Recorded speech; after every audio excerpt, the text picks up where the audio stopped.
మరి యొక్క పరిశుద్ధ దినము వరకు తన కృపద మనలను కాచి కాపాడిన విధానములో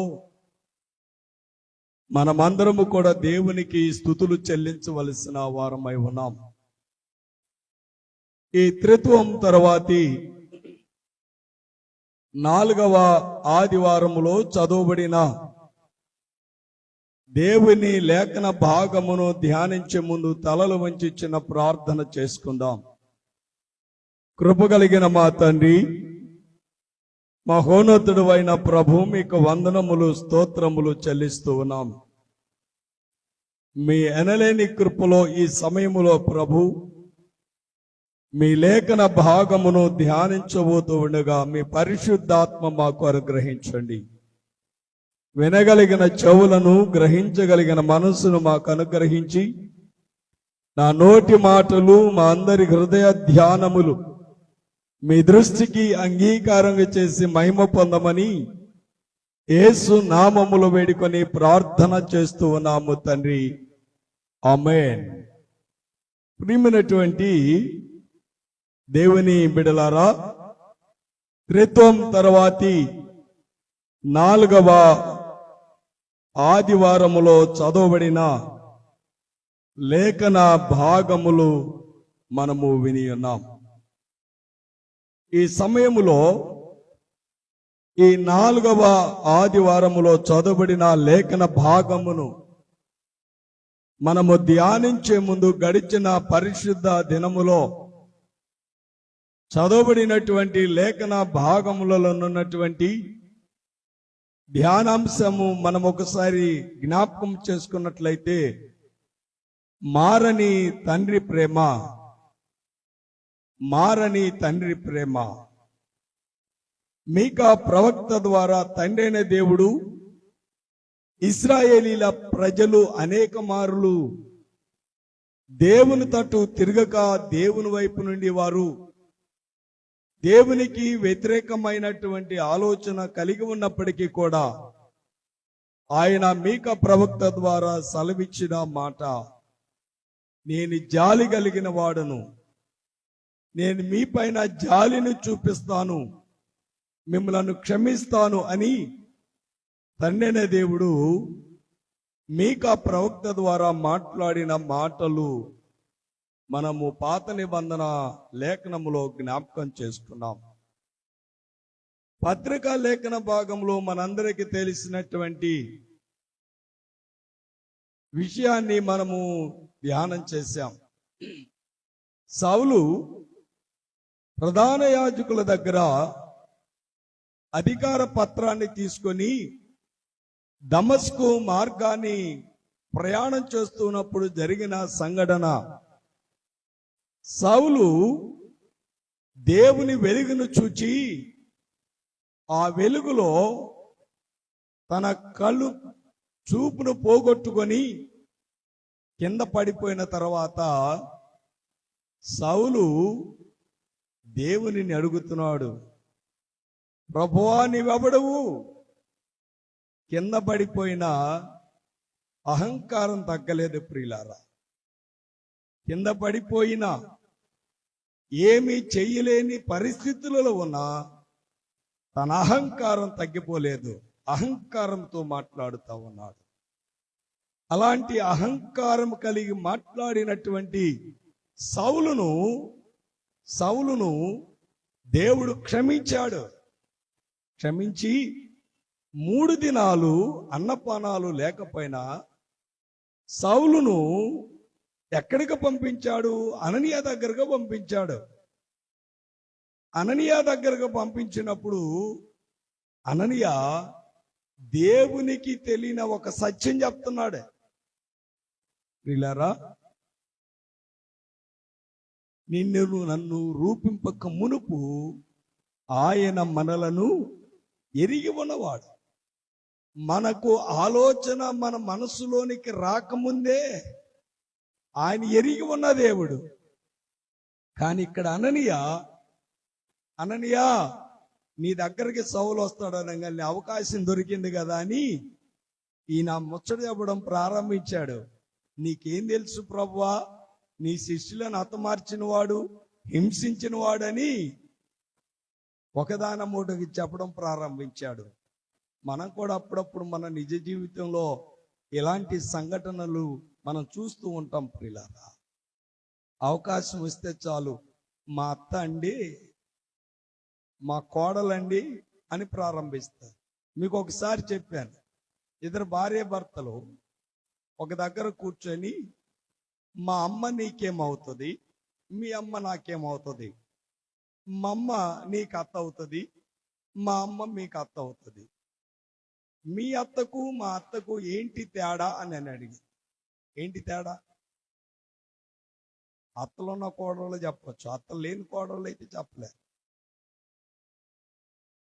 అని చెప్పింది. మీ అత్తకు మా అత్తకు తేడా ఏంటంటే, మీ అత్త ఊర్లో ఉన్న విషయాలన్నీ సేకరించి నాకు చెప్తుంది. అంటే ఎవరు ఆమె? అమ్మాయిళ్ళమ్మ. మరి మా అత్త ఏం చేస్తుంది? ఊర్లో వాళ్ళందరికీ నా గురించి ఇంటికి దీపంలాగా వెలిగించింది. అందుకనేమో అత్తలేని కోడలు ఉత్తమురాలు అని చెప్పేసి ఒక మాట చెప్పినట్టు ఉన్నారేమోనని ఒక ఆలోచన. ప్రియులారా, దేవునికి తెలియని సత్యాన్ని అననీయ చెప్పాలని ప్రయత్నం చేశాడు.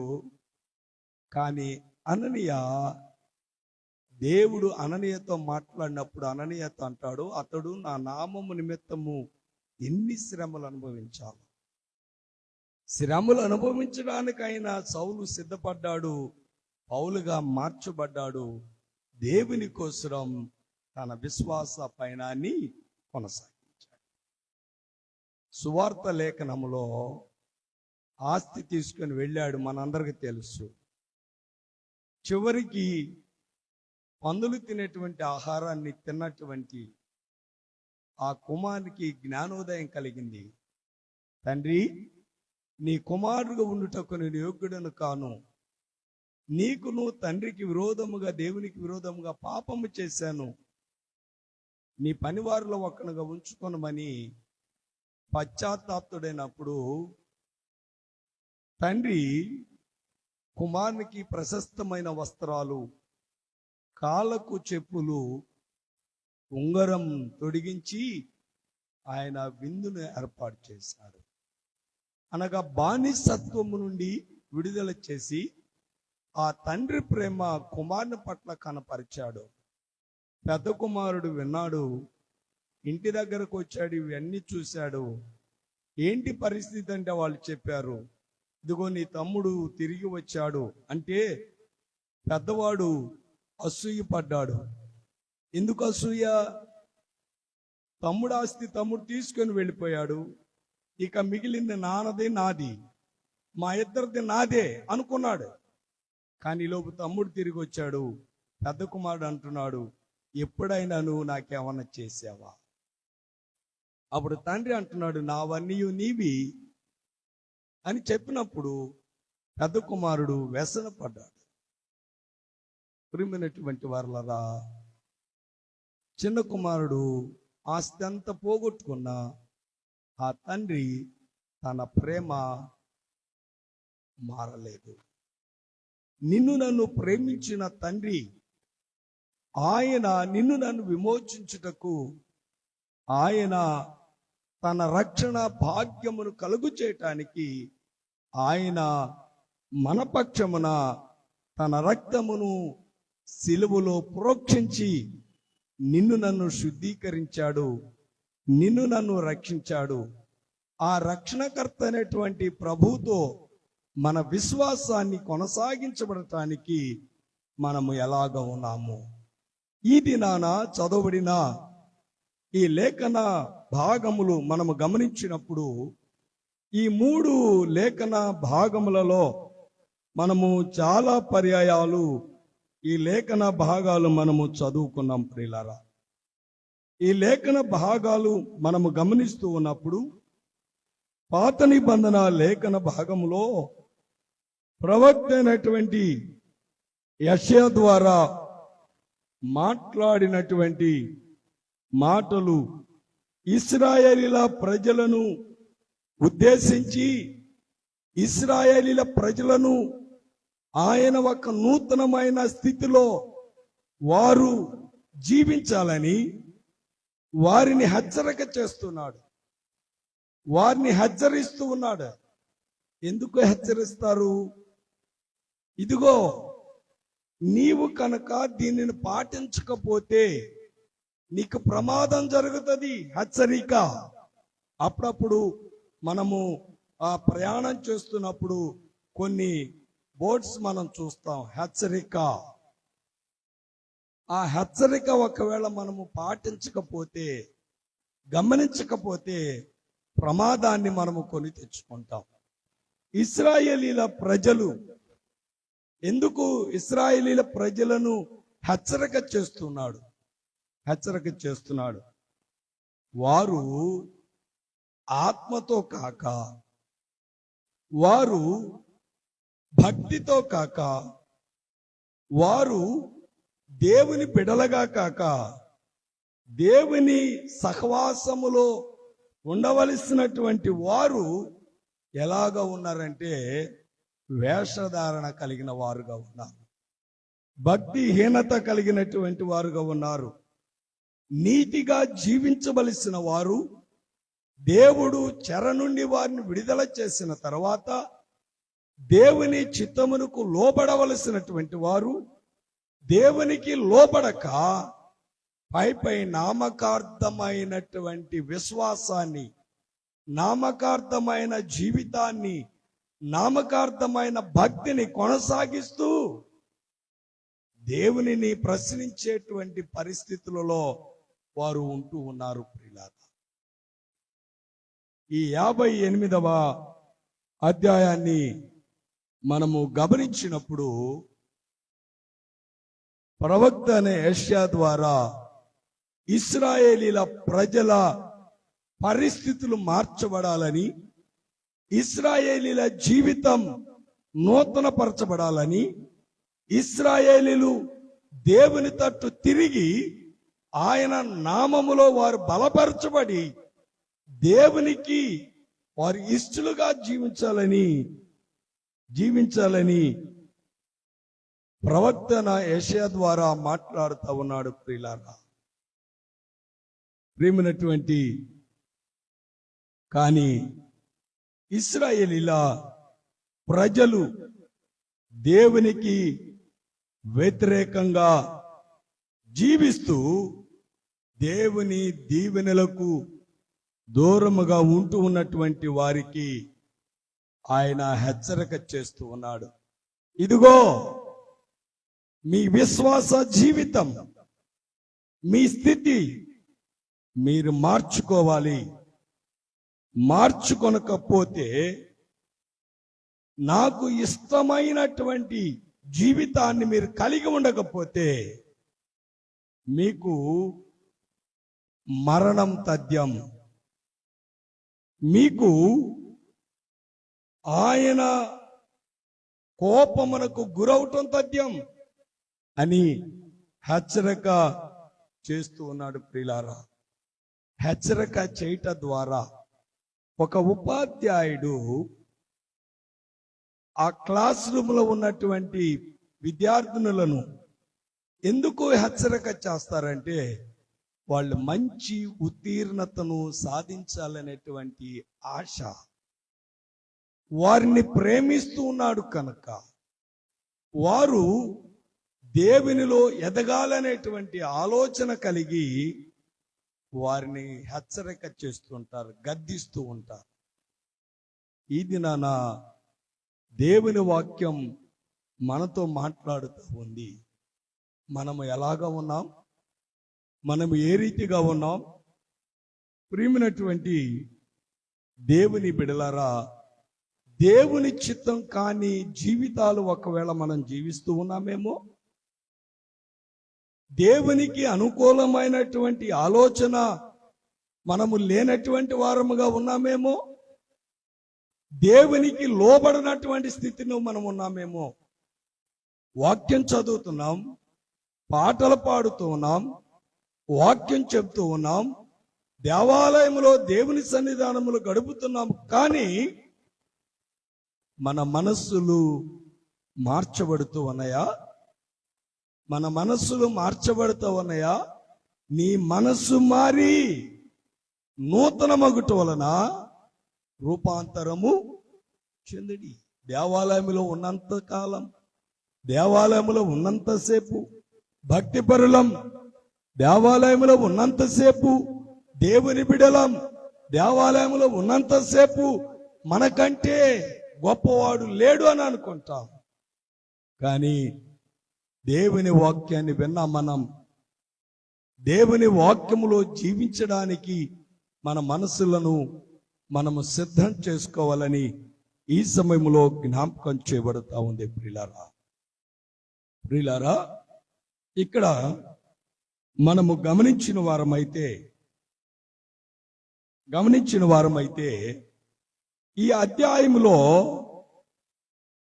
3 భాగాలు మనము 58వ అధ్యాయము యెషయా గ్రంథాన్ని మనము గమనిస్తే ఈ అధ్యాయంలో మనకు 3 భాగాలు కనబడతా ఉన్నాయి.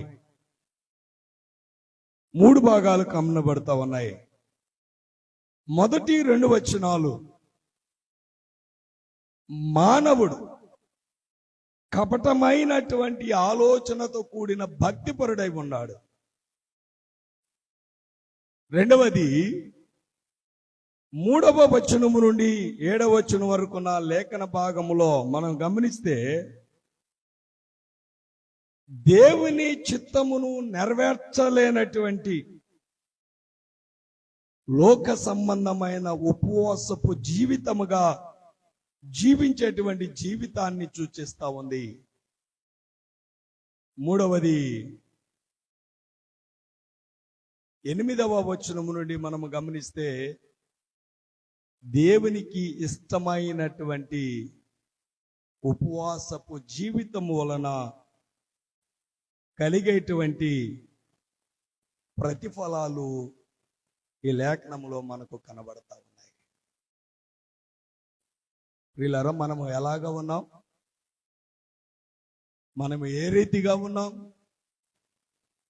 ఒక్కసారి మనం పరిశీలన చేసుకోవాలని మీకు తెలియజేస్తున్నాను. అలాగనే పత్రికా లేఖన భాగాన్ని మనం ఇక్కడ గమనించిన వారమైతే ఈ పత్రికా లేఖన భాగములో రోమిలకు రాసిన పత్రిక 14వ అధ్యాయం 7వ వచనము నుండి 17వ వచనం వరకు ఉన్న లేఖన భాగాన్ని మనము గమనించినప్పుడు రోమాలో ఉన్నటువంటి యూదయ క్రైస్తవులకు ఇతరులకు మధ్య జరిగినటువంటి భేదాభిప్రాయాలు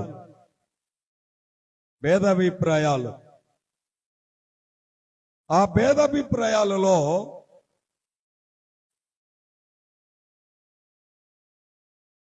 మేము గొప్ప కొంతమంది అంటారు కొన్ని రోజులు మంచి,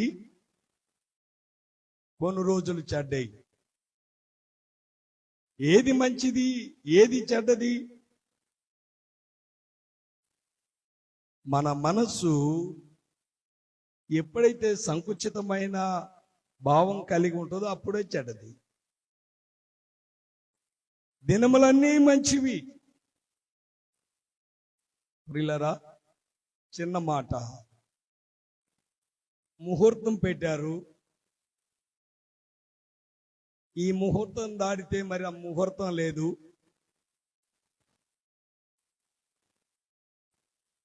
కాబట్టి ఈ ముహూర్తంలోనే పెళ్లి చేయాలి అన్నారు. పెళ్లి చేశారు.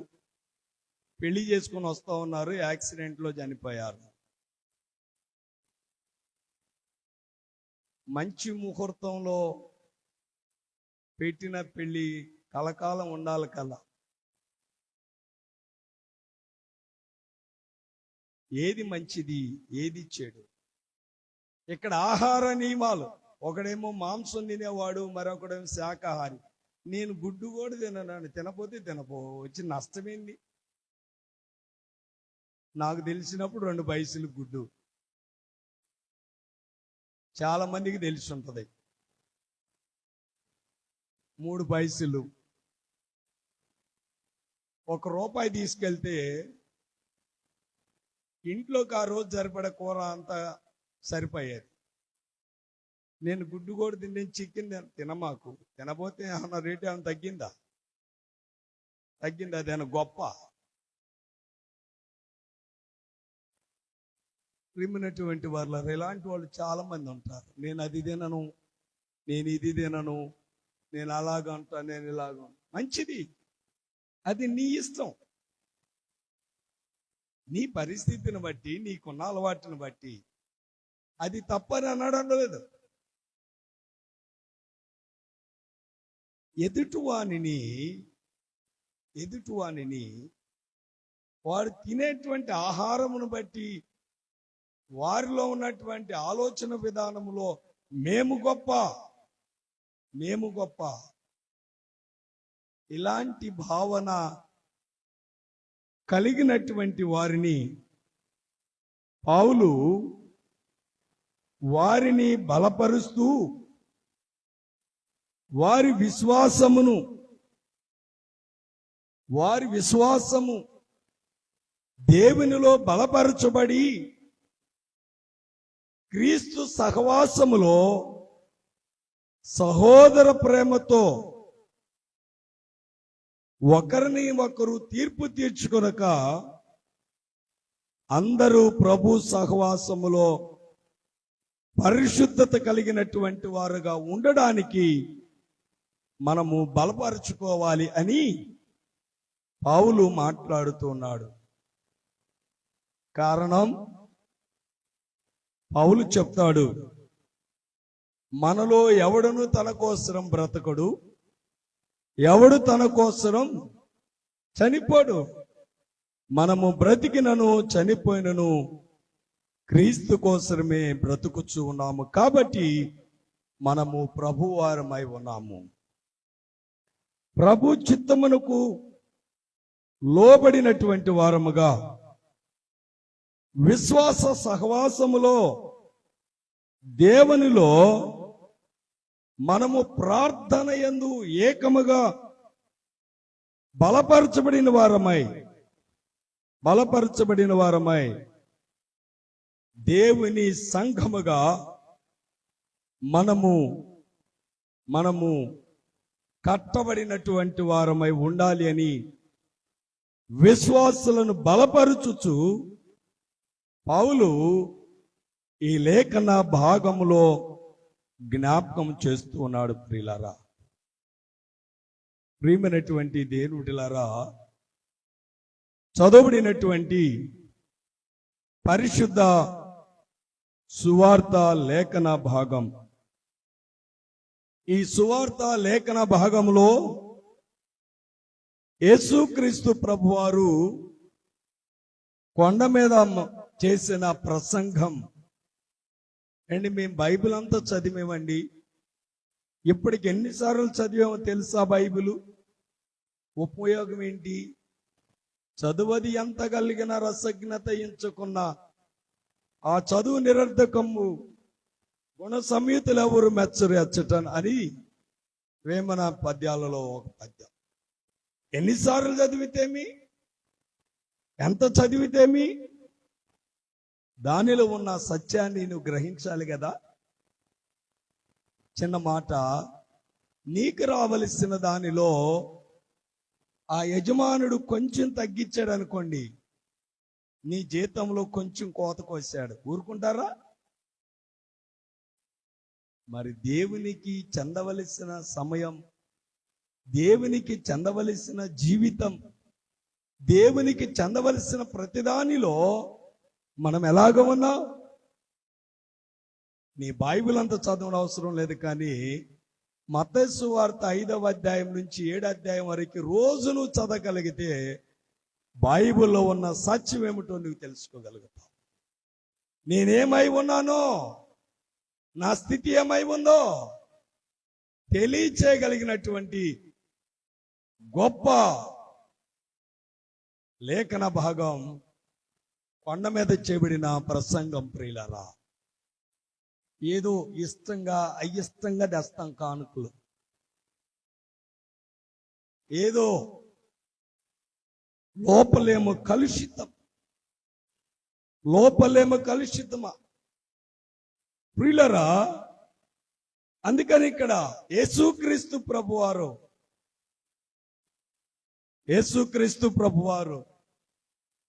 నా వేషం ఎవడికి తెలియదులే, నేను అందంగా అలంకరించుకుంటే అందరు నన్ను గౌరవిస్తున్నారు అనుకుంటున్నారు, కానీ భర్తను చంపిన విషయం ఎవడికి తెలియదా? నీ నడవడిక సమర స్త్రీ కంటే బహు ఘోరమైనదని తెలియదా? దేవునికి వ్యతిరేకమైన స్థితిలో నడుచుచున్నవని తెలీదా? ఇలాంటి లక్షణాలన్నీ పెట్టుకొని బయటికి ఏమీ తెలియనటువంటి రీతిగా బయటికి చాలా పరిశుద్ధులుగా, ప్రియులారా, ఇది కాదు మనము కలిగి ఉండవలసిన స్థితి. మనం ఏమై ఉండాలి, మనం ఎలాగ ఉండాలి? దేవుని వాక్యం తెలియచేస్తుంది. యేసుక్రీస్తు ప్రభువారు ఆయన కొండ మీదకు వచ్చిన జనసమూహమును ఉద్దేశించి, తన శిష్యులను ఉద్దేశించి ఆయన ఆ జనులకు బోధిస్తూ ఉన్నాడు. మీరు దేవుని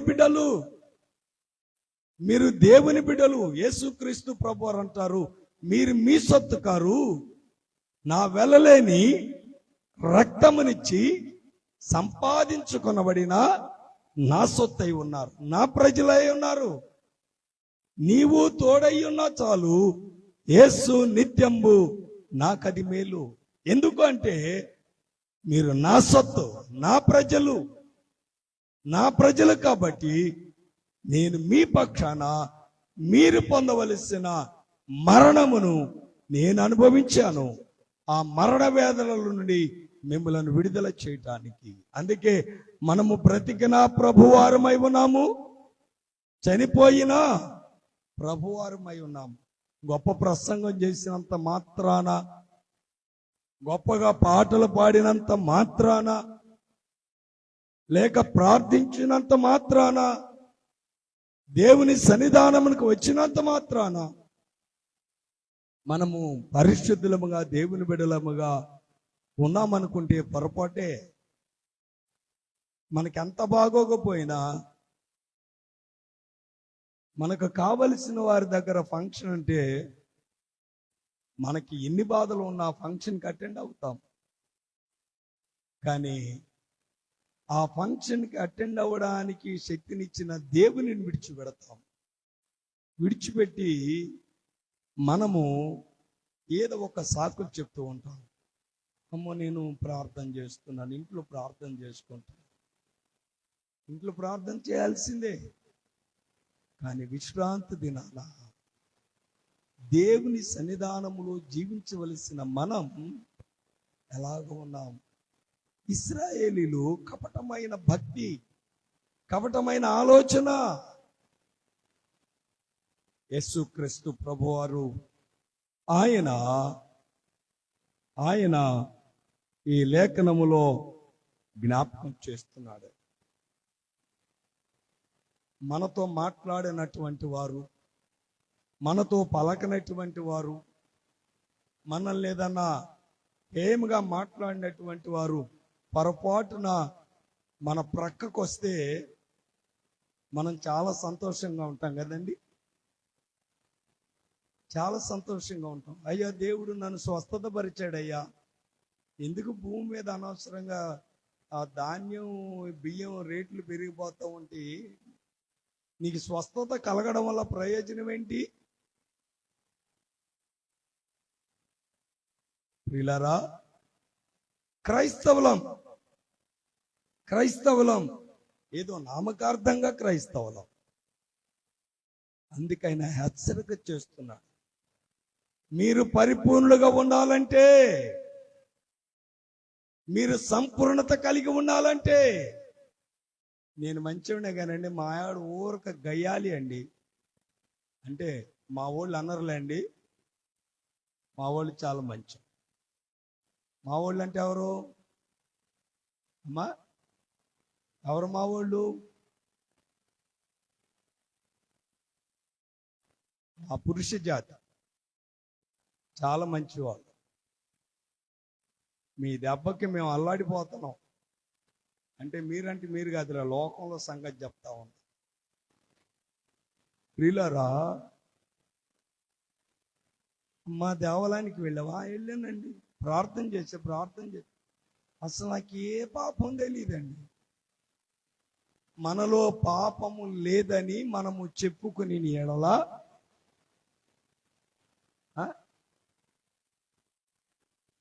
మనలను మనం మోసపుచ్చుకుంటామా? మరేంటి? యోహాను రాసిన మొదటి పత్రిక 1వ అధ్యాయము 9వ వచనం. యోహాను రాసిన మొదటి పత్రిక 1వ అధ్యాయము 9వ వచనాన్ని గమనించినట్లయితే,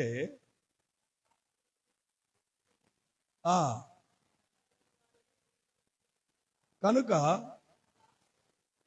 క్షమించి పవిత్రులుగా చెయ్యను.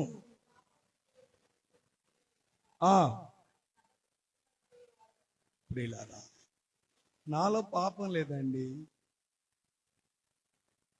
ఎవరిని అబద్ధికునిగా చేశాం?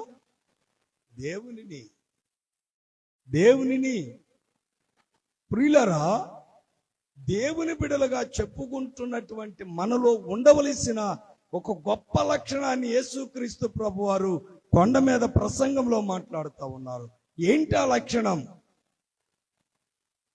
48వ వచనం 5వ అధ్యాయము మత్తయి సువార్త మీరు ఒకసారి గమనించినట్లయితే, మత్తయి సువార్త 5వ అధ్యాయము 48వ వచనాన్ని మీరు గమనించినట్లయితే, మీ పరలోకపు తండ్రి పరిపూర్ణులు గనుక మీరు కూడా పరిపూర్ణులుగా ఉండెదరు.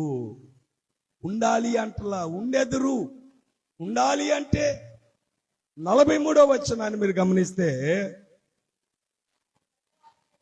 43, 44 వచనాలు.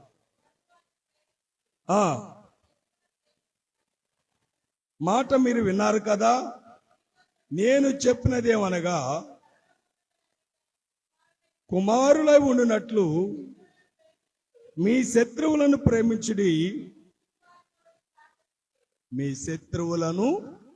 ప్రేమించుడి.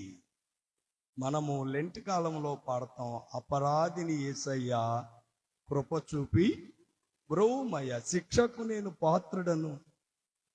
పాట పాడతాం, కానీ ఒప్పుకుంటున్నామా? నీవు పరిపూర్ణుడుగా ఉండాలి అంటే ఆయన పరిపూర్ణుడై ఉన్నాడు. పరిపూర్ణత కలిగినటువంటి ప్రభువును ఆరాధిస్తూ ఉన్నటువంటి మనము ఆ పరిపూర్ణులుగా మనము జీవించాలంటే మనము ఏమై ఉండాలంటే, మన శత్రువులను ప్రేమించాలి. మనలను హింసించు వారి కొరకు ప్రార్థన చేయాలి. ప్రార్థనలో శక్తి ఉంది, ప్రార్థనలో సహవాసం ఉంది, ప్రార్థనలో ఐక్యత ఉంది, ప్రార్థనలో బలం ఉంది. కాబట్టి మనలను హింసించు వారి కోసం ప్రార్థన చేశారు. అపోస్తుల కార్య గ్రంథములో మనము గమనించిన వారమైతే,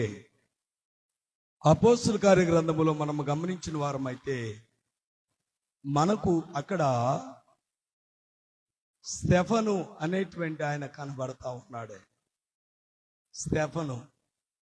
స్టెఫనును రాళ్లతో కొట్టి చంపుతూ ఉన్నప్పుడు స్టెఫను గొప్ప ప్రార్థన చేశాడు. ఈ పాపము వారి మీద మోపకము అని ప్రార్థన చేశాడు. ప్రియులారా, నేను నిన్ను ప్రేమించిన రీతిగా నీవు నీ పొరుగు వారిని ప్రేమించు. ఆ ప్రేమ నీవు కలిగి ఉంటే నీవు పరిపూర్ణత కలిగినటువంటి వాడవు. అలాగ ఉండాలంటే పౌలు ఒక మాట చెప్తూ ఉన్నాడు. కొలసాలికు రాసిన పత్రిక 1వ అధ్యాయం, కొలసాలికు రాసిన పత్రిక 1వ అధ్యాయము 28వ వచనాన్ని మనము గమనించిన వారమైతే, ప్రతి మనిషిని చేసి నిలవబెట్టవలనని జ్ఞానముతో ప్రతి మనుషునికి బుద్ధి చెప్పుచు బోధించుచు, ప్రియమైనటువంటి దేవుని బిడ్డలారా, పౌలు మాట్లాడుతూ ఉన్నాడు. ఇదిగో యేసుక్రీస్తు ప్రభునందు సంపూర్ణంగా చేసి ఆయన ఎదుట నిలువ పెట్టవలనని జ్ఞానముతో మేము ప్రతి మనుషునికి బుద్ధి చెప్పుచు, ప్రతి మనుషునికి బోధించుచు ఆయన నామమును ప్రకటన చేయుచున్నాము. బుద్ధి చెప్పుచు. ఈ రోజుల్లో ఎవరైనా గట్టిగా మాట్లాడితే వారిని ద్వేషించేటువంటి సమాజములో మనము ఉన్నాం. ప్రియులారా, సమాజంలో ఉన్నాం. తల్లినైనా తండ్రినైనా. ఇటీవల కాలంలో వార్తల్లో ఒక వార్త, తల్లి బిడ్డకు అన్నం పెట్టింది. అన్నం పెట్టిన తర్వాత ఆ పిల్లవాడు మంచినీళ్ళు ఇవ్వమని అరిచాడు. తేవటం కొంచెం ఆలస్యమైంది. మంచినీరుని తీసుకుని వచ్చినటువంటి తల్లిని కొడితే చనిపోయింది. ఎటువైపు వెళుతూ ఉంది? ప్రియులారా, దేవుని బిడ్డలమైనటువంటి మనము ఆయన ఆలోచన చేసి ఆయన మాట్లాడుతూ ఉన్నాడు. మీ మార్గములను చక్కదిద్దుకోనండి, మీ క్రియలను చక్కదిద్దుకోనండి. దేవుని వాక్యములో వారు ఎలాగా ఉన్నారు అంటే, దేవునికి విరుద్ధమైన జీవితాన్ని వారు జీవిస్తూ ఉన్నారు. ప్రియులారా, అలాంటి జీవితాలు ఒకవేళ మనము కలిగి ఉంటే ఈ సమయంలో మనలను మనము పరిశీలన చేసుకోవాలి. ప్రియులారా, ఇశ్రాయేలీలు దేవుని చిత్తమును నెరవేర్చక కపటమైనటువంటి భక్తితో వారు మాట్లాడుతూ ఉన్నప్పుడు ఏమని మాట్లాడుతూ ఉన్నారు? 58వ అధ్యాయము యెషయా గ్రంథం 58వ అధ్యాయం ఒకసారి మనము గమనిద్దాం. ప్రియులారా, యెషయా గ్రంథం 58వ అధ్యాయము 3వ వచనం.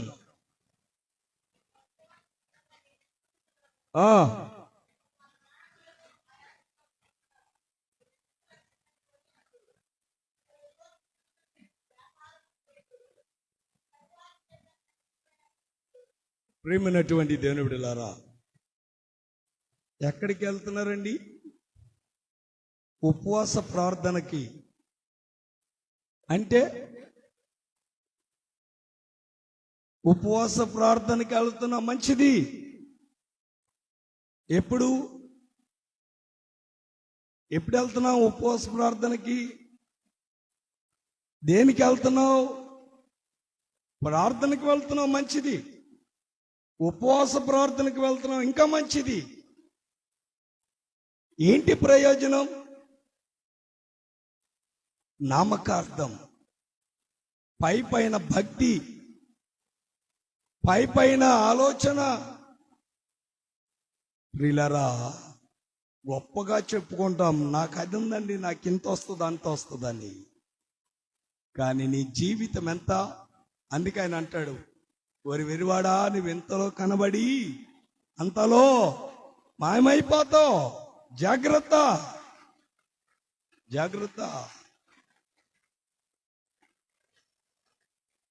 మొన్నటి దినాన వెనిజులాలో వచ్చినటువంటి భూకంపం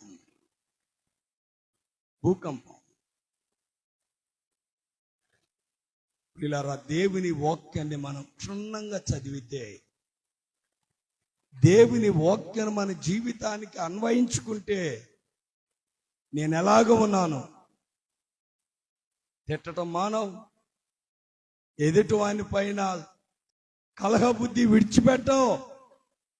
కానీ ఉపవాసపు ప్రార్థన, మీరు ఉపవాసం ఉండుట వలన నాకేమిటి ప్రయోజనం? నాకేంటి ప్రయోజనం? ఇది మన ఉపవాసం. అందుకే కపటమైన భక్తి భోజనం కోసం ఇది కాదు ప్రభు అడుగుతుంది, ఇది కాదు అడుగుతుంది. నీ ఉపవాసం దేవునికి ఇష్టమైనదిగా ఉండాలి. యోబేలు గ్రంథం 1వ అధ్యాయం 14వ వచనం. యోబేలు గ్రంథం, ఉపవాస దినమును ప్రతిష్ఠించుడి, ఏర్పరచుడి, దేవునిని బ్రతిమాలుకొనుటకై పెద్దలను జనులందరినీ. ప్రియులారా, దేవునిని బ్రతిమాలుకొనడానికి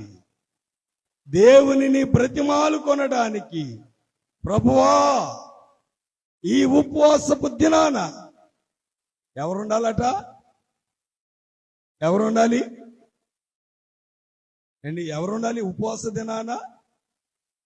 ఒకరు పెద్దలు. అది వేరే రకంగా ఉంటుంది. అయినా గద్దించుము, బుద్ధి చెప్పుము, వింటే వింటాడు, వినకపోతే శిక్షకు పాత్రుడు అవుతాడు. పెద్దలను, దేశములో ఉన్న వారందరినీ దేవునిని బ్రతిమాలు కొనటానికి ఉపవాసములోనికి ఆహ్వానించుతున్నారు. ఆహ్వానించినప్పుడు నాకు ఇంట్లో 12 కాల, మనకు తెలుసు 1:30కి అయిపోతుందని. ఆ 1:15 1 గంట దీనికి అప్పుడు సిద్ధపడి 1:15 చర్చి దగ్గరకు ప్రార్థనకు వచ్చినట్లుగా నటిస్తాం. ఈ నటనా జీవితం నటనగానే ఉంటుంది. వారి బ్రతుకు అలాగనే ఉంటుంది, వారి జీవితం అలాగనే ఉంటుంది, వారి ఆలోచన అలాగనే ఉంటుంది. వారు వేకువనే లేచి రాత్రి అయిన తర్వాత పండుకొనొచ్చు కష్టార్జితమైన ఆహారం తినుచుండటం వ్యర్థం. బ్రతిమాలు కొనటానికి, బ్రతిమాలాలంటే మనం ఎక్కడుండాలి? వ్యక్తికి సమీపముగా ఉండాలి, దేవునికి దగ్గరగా ఉండి. నాకేంటండి, ఆయన ఉద్యోగం చేస్తున్నాడు, నేను ఉద్యోగం చేస్తున్నా, పిల్లలు ఉద్యోగం చేస్తున్నారు, బోళ్ళంత డబ్బు. వెర్రివాడా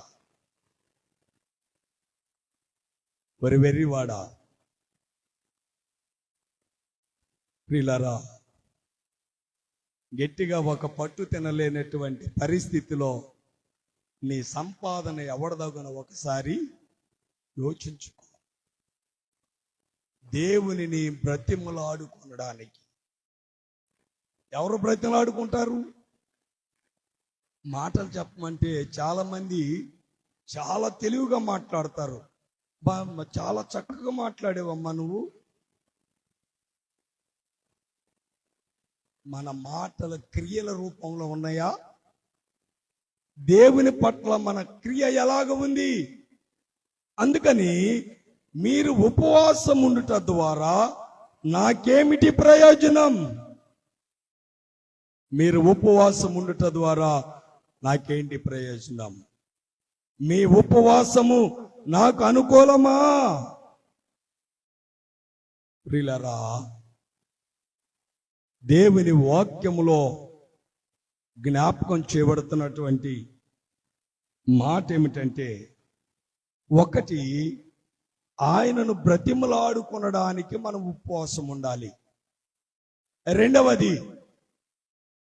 అధ్యాయం యోవేలు గ్రంథం 2వ అధ్యాయం 12వ వచనాన్ని గమనిద్దాం ప్రియులారా. ఇప్పుడైనను కన్నీరు విడుచుచు దుఃఖించుచు మనఃపూర్వకముగా తిరిగి నా యొద్దకు రండి. కన్నీరు విడుచుచు ఇప్పుడైనను మనఃపూర్వకముగా.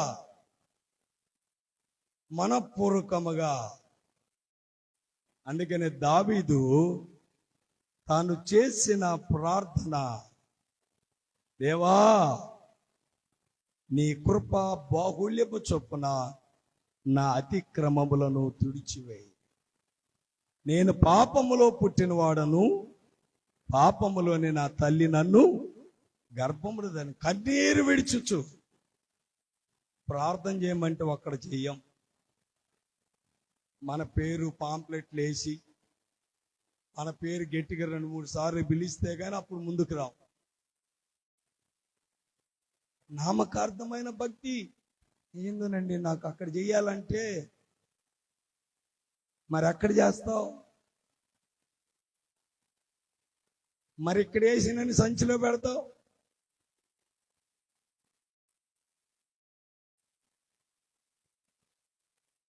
మనఃపూర్వకముగా పరిపూర్ణముగా దేవుని కోసరం ఆయన తట్టు తిరగాలి. ఈ లోక మర్యాదను అనుసరింపక ఉత్తమమును అనుకూలమును దేవుని చిత్తమైనదేదో పరీక్షించి తెలుసుకున్నట్లు మీ మనస్సు మారి నూతన ముగుట వలన రూపాంతరము చెందుడి. ప్రియమైనటువంటి దేవుని బిడలారా, ఒకటి మన ఉపవాసం ఎలాగ ఉండాలంటే దేవుని బ్రతిమాలు కొనడానికి బ్రతిమలాడుకోవాలి. ఎందుకు? మనము తప్పిదం చేశాము. మన పాపము పోవునట్లుగా కరుణించే రీతిగా, ఆయన జాలి చూపించే రీతిగా మనము ప్రార్థించాలి, బ్రతిమలాడుకోవాలి. నాన్న మరొకసారి ఈ తప్పు చేయండి నాన్న, అమ్మా మరొకసారి నేను ఇలాగ మాట్లాడినమ్మా. ఆ తల్లి తన హృదయం ఎలాగైతే కరిగిపోను, అలాగనే మన బట్టలు కాదు, మన వస్త్రములు కాదు, పైన వేషధారణ కాదు, మన హృదయాలు, కఠినమైన హృదయాలు, రాతి కలిగిన హృదయాలు దేవుని సన్నిధానములో కన్నీరు విడుచుచు మనము ప్రార్థించినప్పుడు దేవుడు మన ప్రార్థన అంగీకరిస్తాడు. దేవుడు మన ప్రార్థన ఆలకిస్తాడు. మన పితరులు దేవుని సన్నిధానములో వారు చేసిన ప్రార్థన దేవునికి అంగీకారంగా ఎంచబడింది. యేసుక్రీస్తు ప్రభువారు 40 దినాలు ఆయన ఉపవాసపు ప్రార్థన చేసి దేవుని పరిచర్యను ప్రారంభించాడు. ఈరోజు నీవు నేను యథార్థమైన ఉపవాసం. మార్కు సువార్త 12వ అధ్యాయము 33వ వచనాన్ని ఒకసారి గమనిద్దాం.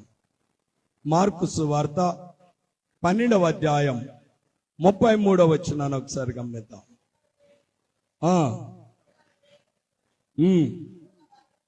పూర్ణ బలముతోనూ ఆయన ప్రేమించుటయు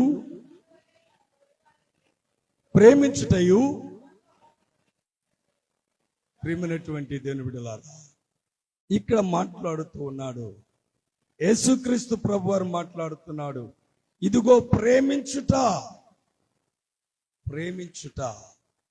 తనను తాను తగ్గించుకుని ప్రేమించేటువంటి వారముగా మన ఉపవాసము ఉండాలి, యథార్థమైనదిగా ఉండాలి. 58వ అధ్యాయం 10వ వచనం యెషయా గ్రంథాన్ని ఒకసారి గమనిస్తే, యెషయా గ్రంథం 58వ అధ్యాయం 10వ వచనాన్ని మనం గమనిస్తే,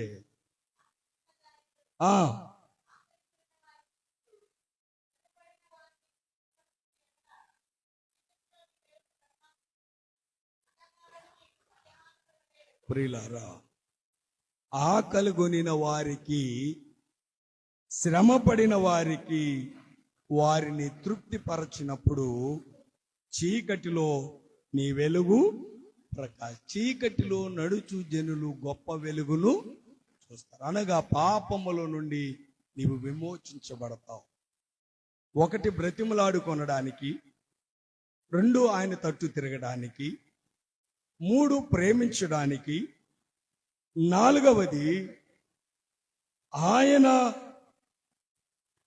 తనకు కలిగినటువంటి వాటిలో ఇతరులకు ఇచ్చినప్పుడు వెలుగులో జీవిస్తాడు. 5వది మనము గమనిస్తే 8వ వచనాన్ని గమనిద్దాం ప్రియులారా. 8వ వచనాన్ని గమనిద్దాం.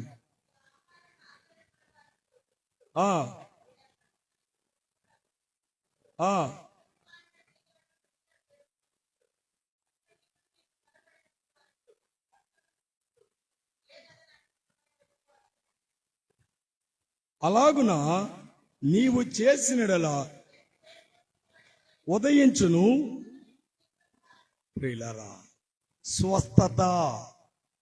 స్వస్థత శీఘ్రముగా నీవు కలిగి ఉండాలి అంటే నీ ఉపవాసములో దేవునికి ఇష్టమైనటువంటిదిగా నీవు జీవించాలి అని ఈ సమయంలో నేను మీకు జ్ఞాపకం చేస్తున్నాను. కాబట్టి ప్రియమైనటువంటి దేవుని బిడ్డలారా, ఈ విధముగా మనము భక్తి విశ్వాసములలో వర్ధిల్లుచు ఉపవాసము సాగించిన వారమైతే దేవుని చిత్తమునకు లోబడినటువంటి వారం. సాగించని పక్షంలో మనము భక్తిగా ఉపవాసము ప్రార్థన జరిగించిన ఆయన ఆలకించుడు, ఆయన జవాబు మనకివ్వడు. కీర్తనల గ్రంథం 35వ సంకీర్తన 13వ వచనం ముగించి వేస్తున్నాను. కీర్తనల గ్రంథం 35వ సంకీర్తన 13వ వచనం.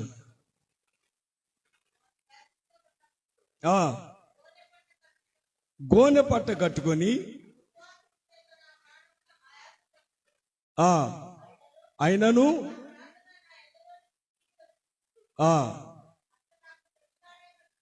ప్రేమైనటువంటి దేవుని బిడ్డలారా, ఇక్కడ కీర్తనాకారుడు జ్ఞాపకం చేస్తూ మాట్లాడుతూ ఉన్నటువంటి ఈ మాటలో ఈ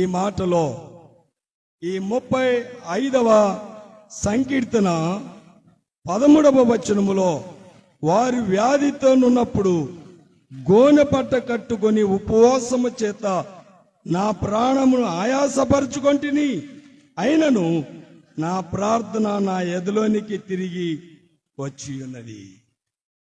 ఆయన అంగీకరించటం లేదు. నేను ఉపవాసముతో ప్రార్థన చేస్తున్నాను, అయినప్పటికీ అది తిరిగి నా ఎదలోనికే వచ్చొచ్చు ఉన్నది. 69వ సంకీర్తన, కీర్తనల గ్రంథం 69వ సంకీర్తన 10వ వచనాన్ని ఒకసారి గమనిద్దాం. విడువగా ప్రియమైనటువంటి దేవుని బిడ్డలారా, ఒక్కసారి ఆలోచన చేయి. మన ఉపవాసం దేవునికి దగ్గరగా మనము ఎలాగో జీవించాలి అంటే యథార్థమైన ఉపవాసముతో, యథార్థత కలిగి, రెండోది